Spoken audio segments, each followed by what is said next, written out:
Ok, donc on se retrouve dans la partie 2 de la conscience en soi. Donc ceux qui n'ont pas vu la partie 1, je vous conseille d'aller la voir, sinon vous serez un peu perdu. Et donc voilà. Donc maintenant que vous comprenez pourquoi la conscience en soi elle est essentielle, on va voir dans un premier temps un exercice qui va permettre d'être conscient de vous, de vos pensées, de votre comportement et donc de vos pensées également, de la trigonométrie qui va permettre de d'être conscient et donc de prendre des décisions rationnelles. Donc dans un premier temps, les questions auxquelles vous devez vous poser et qui sont pour moi les plus importantes, c'est qu'est-ce que je fais? Il suffit tout simplement pour répondre à ça, tout simplement d'identifier ce que vous faites, donc vos gestes, vos actions. Est-ce que tu es concentré? Est-ce que tu sais ce que tu fais, etc. Ensuite, tu peux te poser comme question comment tu te sens? Enfin, comment je me sens. Donc là, pour répondre à cette question, tu vas devoir identifier tes émotions. Est-ce que tu es stressé? Est-ce que tu es frustré de ta position d'hier qui a un impact sur ta journée d'aujourd'hui? Et donc, ça va générer de la tristesse, potentiellement, si tu as pris un stop loss, etc. Donc vraiment, cette question est importante. Et troisièmement, quelles sont mes pensées? À quoi je pense? Est-ce que tu es pleinement concentré dans ta tâche actuelle, c'est-à-dire là, en l'occurrence, faire du trading, ou alors tu es un peu dispersé, tu penses à autre chose, etc. Donc ça, c'est les questions essentielles. Après, tu peux aller un peu plus loin. Moi, c'est ce que moi, je ne le fais pas parce que j'en ai plus l'utilité, mais c'est quelque chose que je faisais au début parce que ça permet vraiment d'être conscient de soi, tout simplement. Donc, dans un premier temps, tu dois penser à ton corps, en fait, et vraiment te demander comment il est. Par exemple, tu es sur ta chaise, ton corps est-il récroquevillé? Tu te tiens droit? Est-ce que tu as mal au dos? Tu as mal aux épaules? Sens ton corps, prends le temps de sentir ton corps. Je peux aussi faire un exercice de respiration. Bon, ça peut aider à se détendre, etc. Mais si vous êtes quelqu'un d'expérimenté un peu, je pense que ça, ce n'est pas utile. Ok? Donc ça, c'est pour ce qui est de la partie exercice. Je vous conseille vraiment au début, après vous verrez, ça viendra de soi, ça sera de la compétence inconsciente. Mais donc vraiment appliquer ça au début dans votre trading. Deuxièmement, en fait, en trading, être conscient de ses émotions et de ses pensées, c'est le plus important, le plus critique possible. Parce que, par exemple, si tu es stressé pendant ton trade, et ben ton corps, il va te donner des signaux. Tu vas avoir des tremblements, tu vas avoir de la transpiration, ou je sais pas moi, un rythme cardiaque qui augmente, par exemple. Et donc ça, ces indicateurs-là de ton corps, grâce à ton corps, tu arrives à être conscient de ce que tu ressens et donc de ce qui est peut-être pas super pour toi. Par exemple, si tu trembles, tu sais que là, bon bah tu trembles, t'es pas à l'aise et donc tu vas plus prendre ce risque ou, ou autre. Après ça se travaille, hein, c'est pas de panique les gars, ça se travaille. C'est tout à fait normal d'être stressé, de trembler à une prise de position au début, c'est normal. Ça va venir avec le temps, ne vous inquiétez pas. Mais donc vraiment, ça permet d'être conscient. Ensuite, si tu penses constamment au résultat final, tu vas perdre de vue le processus parce que tu seras axé résultat, gain et pas processus. Alors que dans le trading, ce que tu maîtrises, c'est pas du tout le gain, mais c'est le processus. D'accord? Le prix, il va là où il veut, il fait ce qu'il veut. Toi, tu peux juste appliquer un processus, entrer selon une telle méthode avec un tel risque et un tel money management. Donc, vraiment être axé processus et pas résultat. Ok? Le résultat, si tu respectes ton processus, c'est quelque chose qui viendra sans doute euh, avec. À part si tu as une stratégie pas du tout rentable. Donc, je vais vous donner un cas d'exemple. Imaginez tout simplement que votre prix, le prix se rapproche de votre stop loss. Vous allez devoir décrire ce que vous ressentez. Vous avez peur de perdre? Ou tu as une envie d'un seul coup de vouloir prendre un achat alors que tu étais en vente? Est-ce que tu as envie de fermer ta position alors qu'on n'a pas touché ton stop loss et qu'on est un peu dans le drawdown? Tu vois?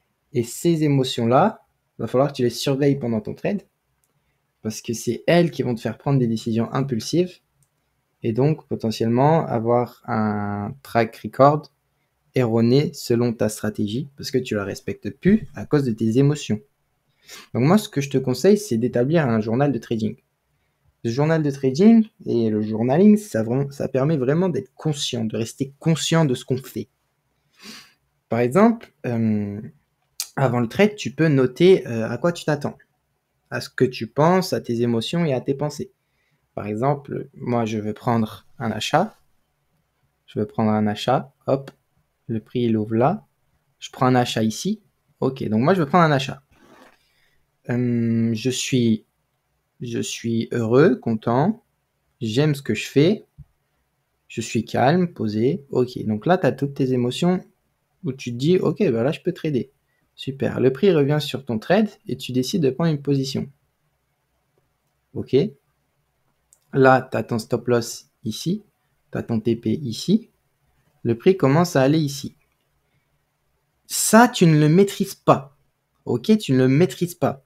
Alors, tu peux, oui, gérer ta sortie manuelle plus tôt ou pas, mais la direction du prix, tu ne la maîtrises pas.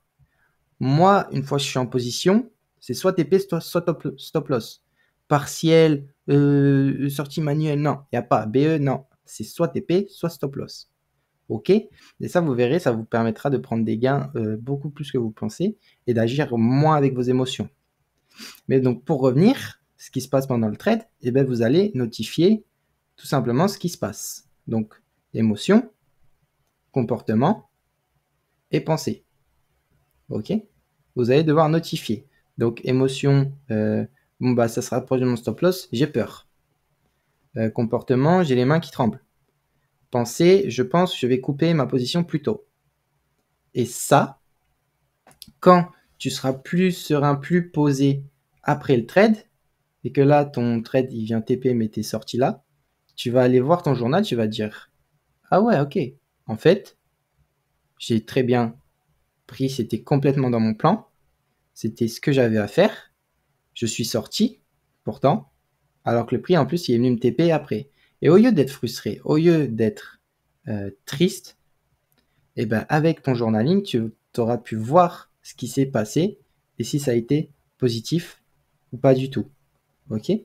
Donc vraiment, moi, je vous conseille avant le trade, tu notes tes attentes, tes émotions et tes pensées. Pendant le trade, tu observes tes réactions sur l'évolution du marché. Et après le trade, tu vas analyser tes émotions, tes décisions, etc. Tu peux même, moi, ce que je disais au début, c'était je me filmais en prise de position. Et je disais comment je me sentais, etc. Ça me permettait vraiment d'être axé sur le processus, mais conscient à fond, fond, fond. Ok? Donc en fait, ça a plusieurs avantages de tenir un journal. Ça permet vraiment d'identifier les patterns récurrents de comment tu réagis et donc de les modifier ou de les consolider si c'est positif. Par exemple, l'euphorie après un gain ou la frustration après une perte. Tu sais que s'il y a ça, tu es frustré, donc ça, tu vas arrêter de le faire. Si tu fais des gains et tu es comme ça, donc ça, tu vas continuer à le faire, etc. Ça permet de découvrir tes mauvaises habitudes aussi.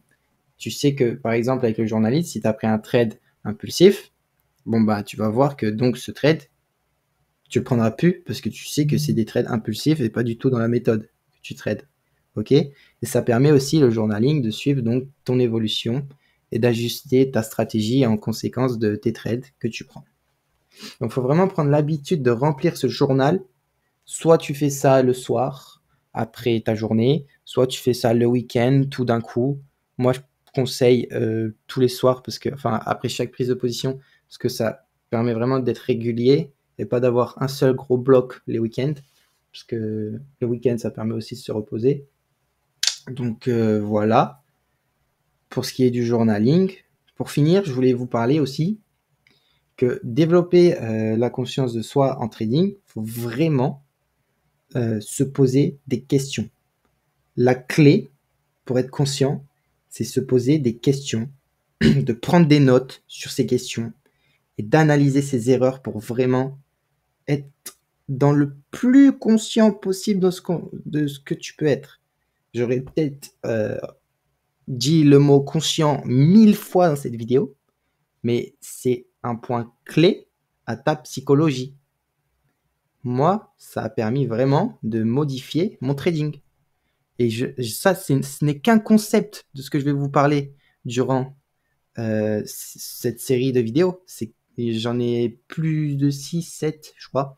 Et ça en fait partie d'un. Mais si tu arrives à maîtriser déjà lui, tu verras déjà du changement dans ton trading. Et après, tu combineras avec le reste que je vais apprendre et tu seras, je ne doute pas de ta rentabilité en trading. Donc voilà, c'est la fin de la partie consciente. Si je peux vous faire une petite conclusion rapide c'est que la conscience, c'est vraiment le meilleur atout pour progresser en trading. Mais là, je parle du trading, mais après, ça peut être dans d'autres domaines. Mais vraiment, observez vos pensées, vos émotions et votre comportement. Cette trigonométrie, là, c'est 3 paramètres clés à votre réussite pour être conscient. Le comportement, la pensée et les émotions, ça permet de reprendre le contrôle sur vos décisions et de corriger vos erreurs. Avec un journal de trading, combiné à un journal de trading, vous ne pourrez que voir des résultats. Donc voilà, c'était Léandre. Je vous souhaite une bonne journée. Ciao.